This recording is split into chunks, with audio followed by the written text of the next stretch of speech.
I'm going to be presenting about the research I've done this summer on human nutrition and lemur endangerment. A few quick facts about Madagascar to begin. Madagascar is the 4th largest island in the world, found off the southeast coast of Africa.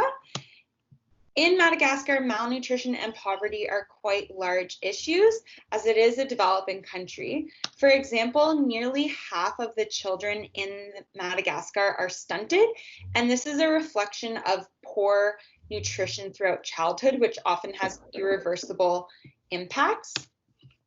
At the same time, though, Madagascar is home to a lot of unique animal and plant species. For example, lemurs are found nowhere else in the world but Madagascar. However, 98% of species are threatened with extinction. And one of these reasons that they are endangered is because of hunting for food.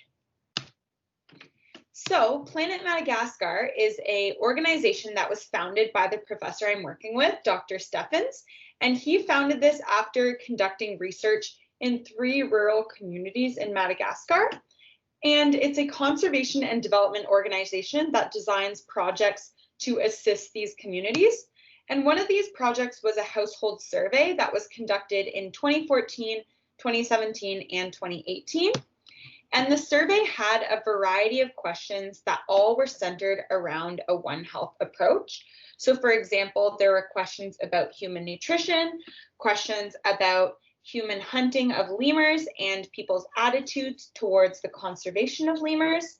There were questions about the forest used as a source of food, and questions about people's livestock ownership, like cows, goats, chickens, sheep, etc.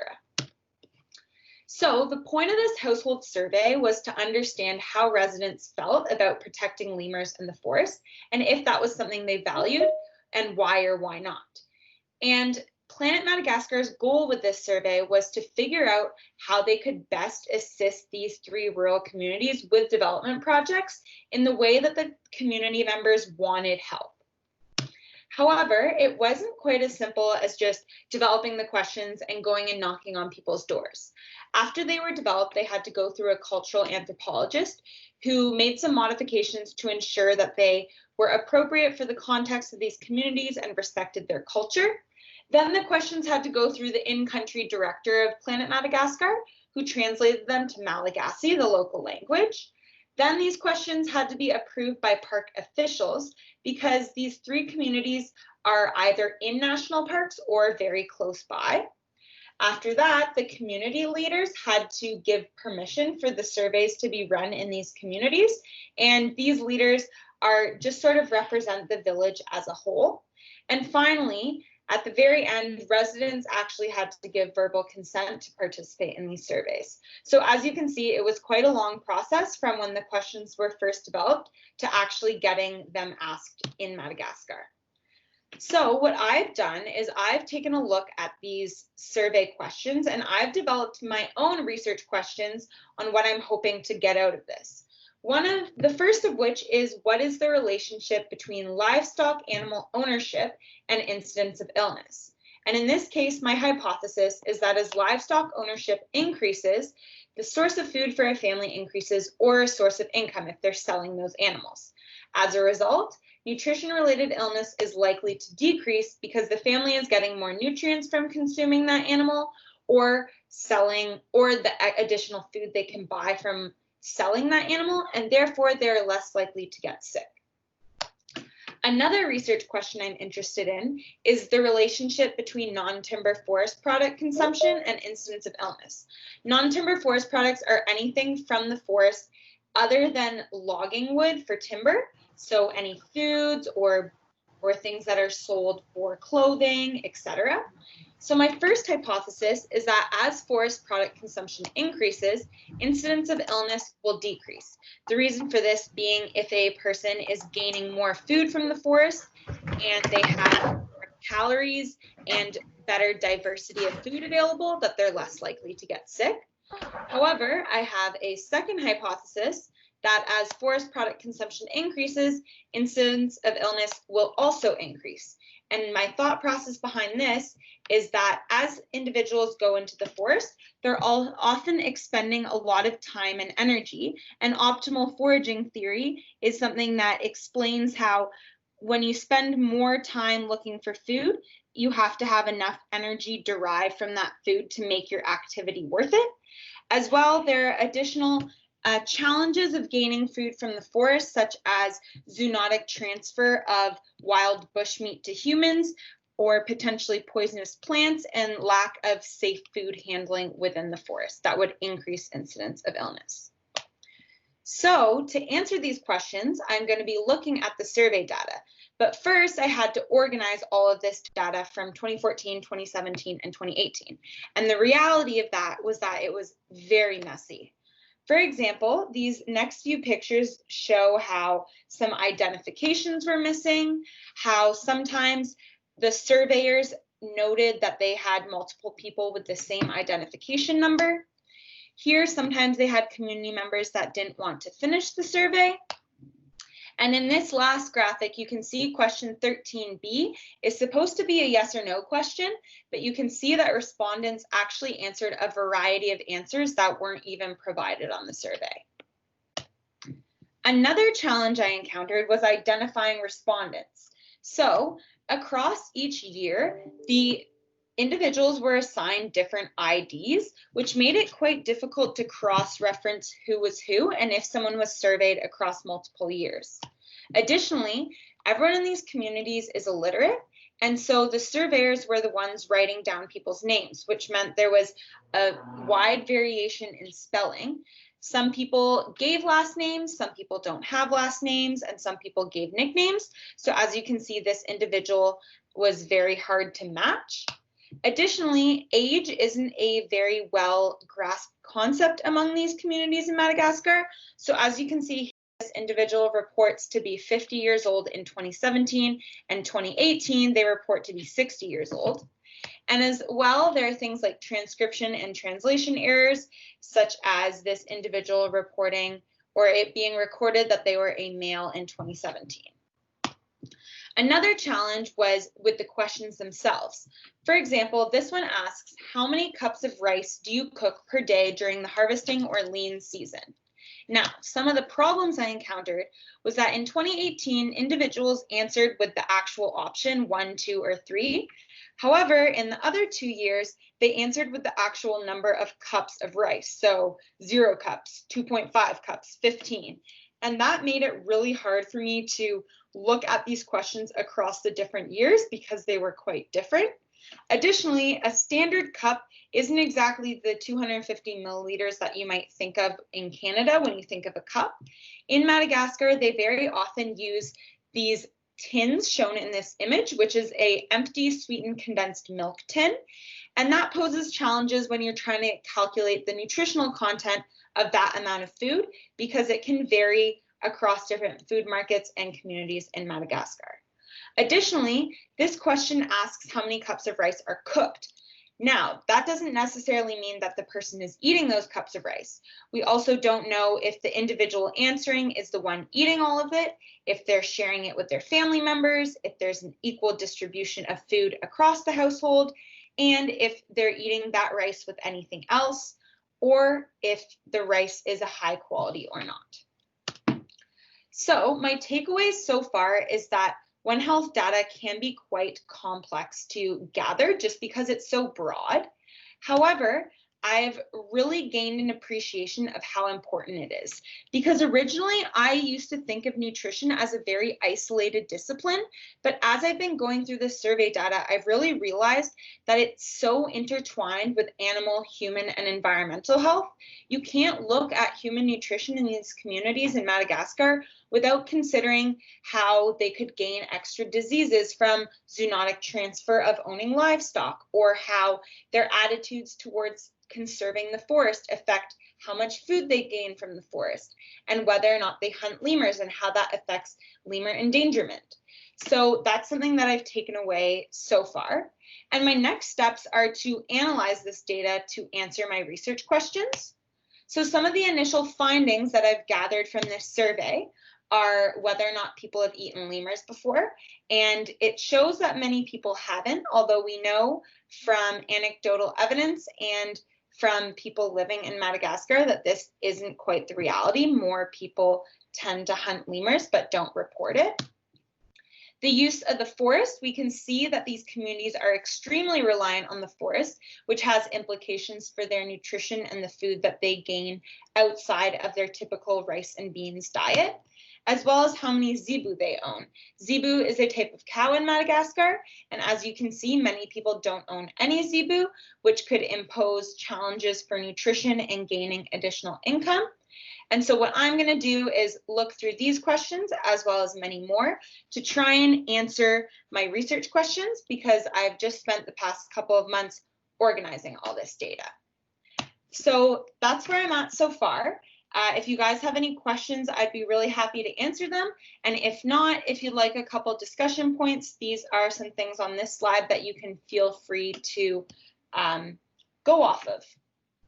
And that's it. Thank you very much, Kiana. That was fantastic. Very interesting. So while people are starting to get their questions together, I've got a couple to start us off here. And just going back a bit to the beginning with the Planet Madagascar, the entire model, would you say that the model is applicable to other nations for similar scenarios? Yeah, I think Planet Madagascar, I think what's unique about it, it's quite a small organization, and it still has a lot of areas that it would like to grow into, because Professor Travis Steffens, he's an anthropologist by training, and so he was really focused originally on lemurs. And he said as he's continued this work, he's realized that it's really hard to make people care about lemurs when they have so many other unmet needs. And so he's really expanded the organization to try and encompass human needs and needs in the environment as a One Health approach. And I do think it is applicable to other nations in the sense that Planet Madagascar really tries to identify what is needed in that community. And that is extremely different even within each of these three communities that they work with. And so I think organizations that really take the time to understand how the culture and society and norms within a community affect their needs is very translatable across different countries, understanding that those needs will be different in every country. That's great. That's very interesting. We'll see if there's any other questions. I got one in the chat here from Evan. Great talk. Have you thought about following up the survey data with in-depth interviews or other qualitative methods to get more in-depth answers to some of your research questions? Yeah, that's a great question. So Planet Madagascar, I wasn't around when these surveys were conducted, but I do know that they did conduct some long answer questions where they had the option for community members to give responses beyond either a yes or no or a simple kind of multiple choice answer. I haven't had the chance to look at those questions yet or look at the answers. That's something that I will potentially get into once I'm done analyzing sort of the more numerical statistical questions, as well as in the future, Professor Steffens is looking into perhaps creating smaller surveys, because this survey was quite large. It's about 90 questions. He's looking at creating smaller surveys that have, like you said, more qualitative long answer questions to be able to get more in-depth answers from these communities. That's great. Thanks, Evan, for that question.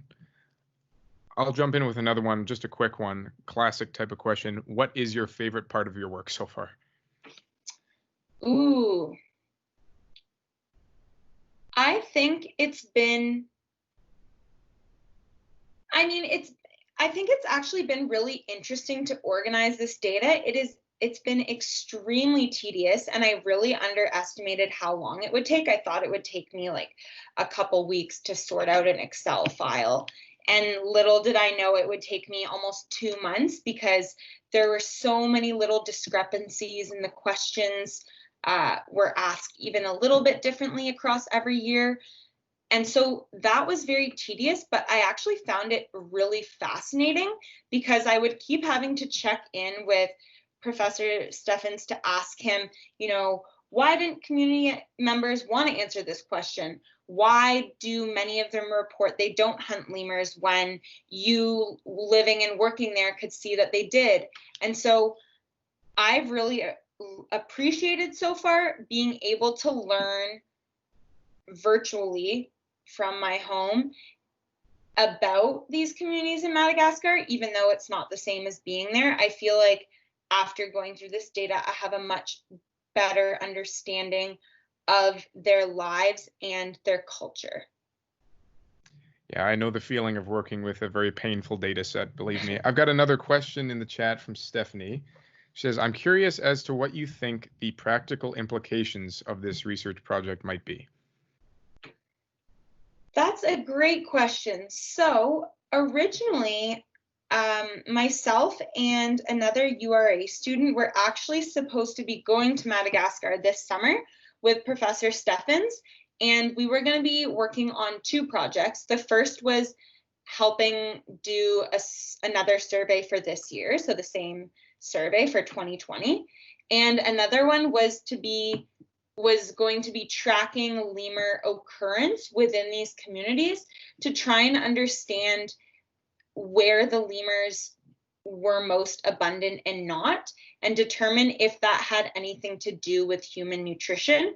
So with the hypothesis that less lemurs surrounding a community likely means that more people are hunting them because their nutrition is poor.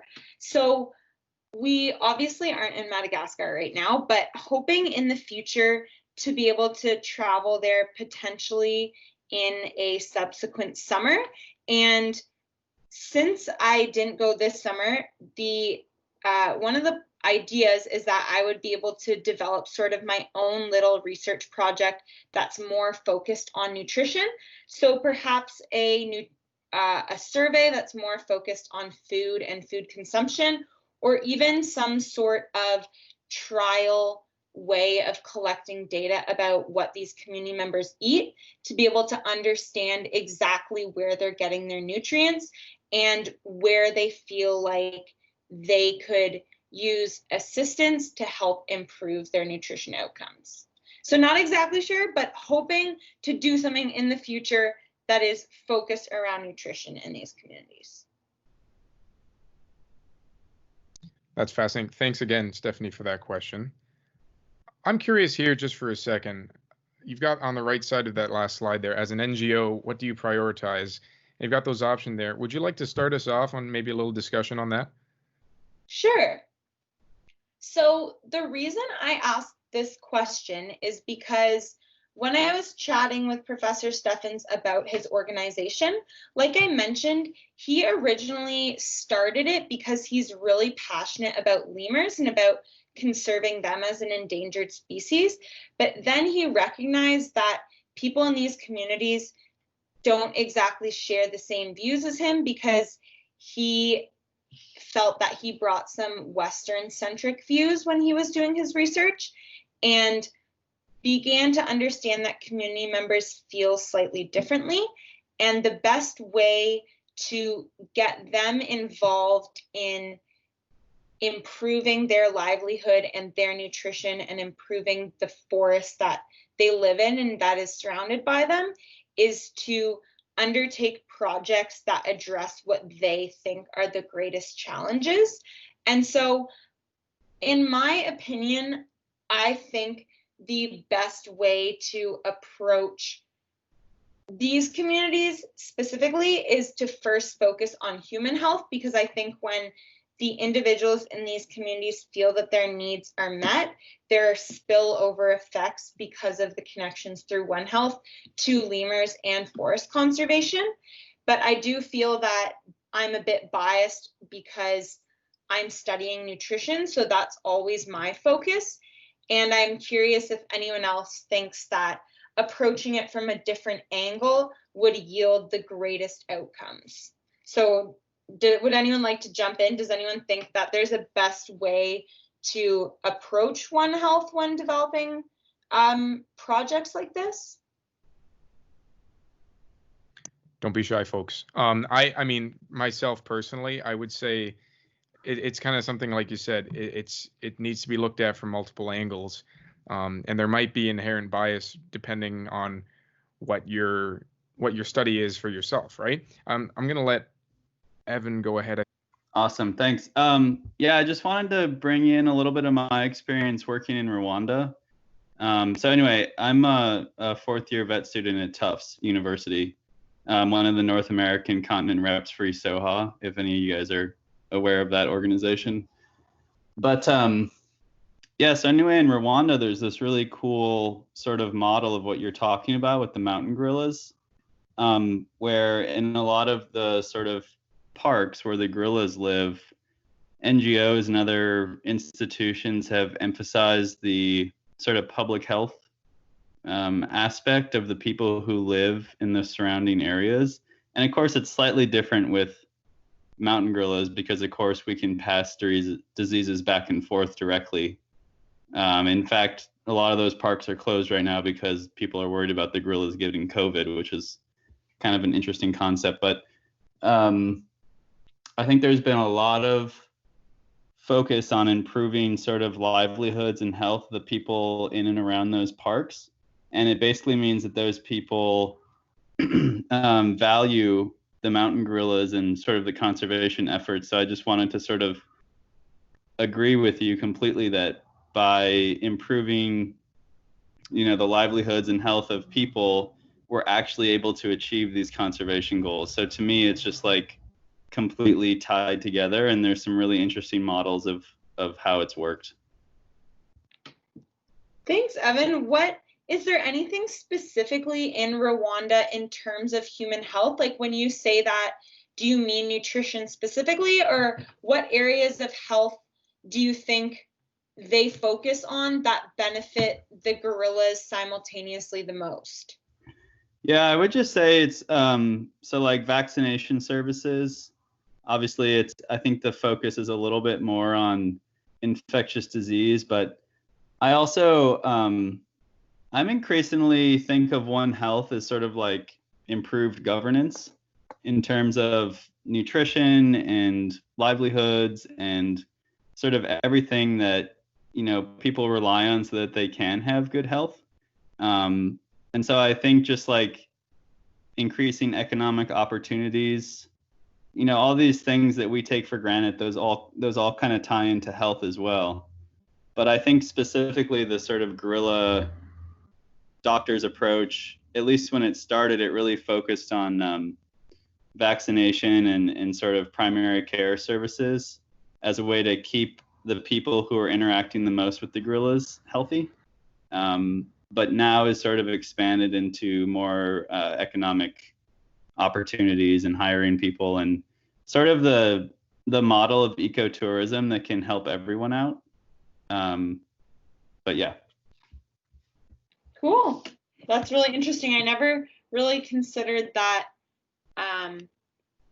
vaccines could be so important when thinking about animals. I mean, that's a really interesting point you bring up about gorillas and humans being able to pass COVID specifically. So yeah, I think you're right. It just shows that it's so connected. Like not only I feel like how nutrition has a fairly linear connection between animals and humans, because you understand that you can eat the animals or sell them, and that can inherently increase your nutrition, but also that just human health in general in terms of infectious disease can also benefit things like gorillas and endangered species. I have another question here in chat here.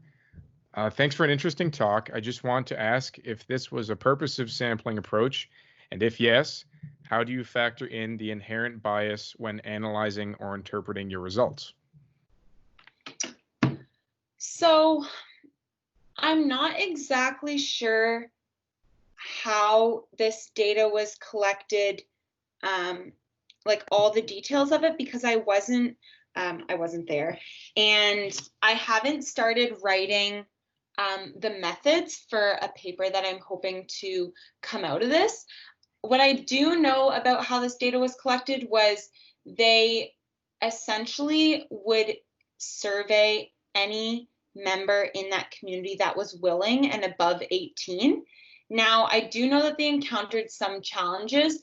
For example, not everyone has a house per se, and the houses don't necessarily have like numbers on them.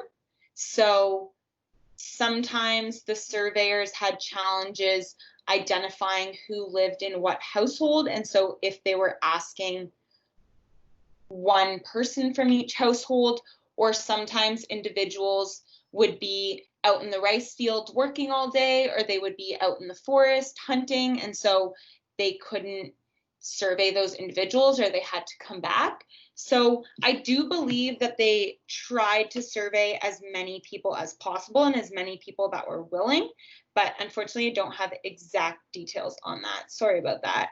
And what was the second half of that question? How do you factor in the inherent bias when analyzing or interpreting your results? So that's going to be a big part of my discussion, and that's something that I'm going to have to think a lot about and make sure I explain very carefully, because you're right, there is a lot of bias. One example would be that in each, across Madagascar and across these 3 communities that the data collection was done in, there are different cultural taboos, and those taboos dictate how people feel about conservation of lemurs. So in some areas of Madagascar, there are taboos against hunting lemurs, and there are stories that explain how if you kill a lemur, certain gods will be angry with you, etc. And so people don't do it, or they do it and they don't talk about it whatsoever. It's very sort of undercover, whereas in other communities, it is much more common and widely accepted to hunt lemurs, even though it is illegal across the whole country. So this does introduce a lot of bias into the questions, because certain individuals may not feel comfortable answering questions. And the questions that were asked, Planet Madagascar tried to word them in a way that would allow individuals to be as honest as possible. For example, instead of straight up asking them, do you hunt lemurs? Some of the questions were, have you ever seen someone hunt a lemur? Or have you ever observed this lemur in the forest? To try and eliminate some of those biases. But you're right, there are some biases that are unavoidable, and that's something that I'm going to have to bring up when I'm talking about these results.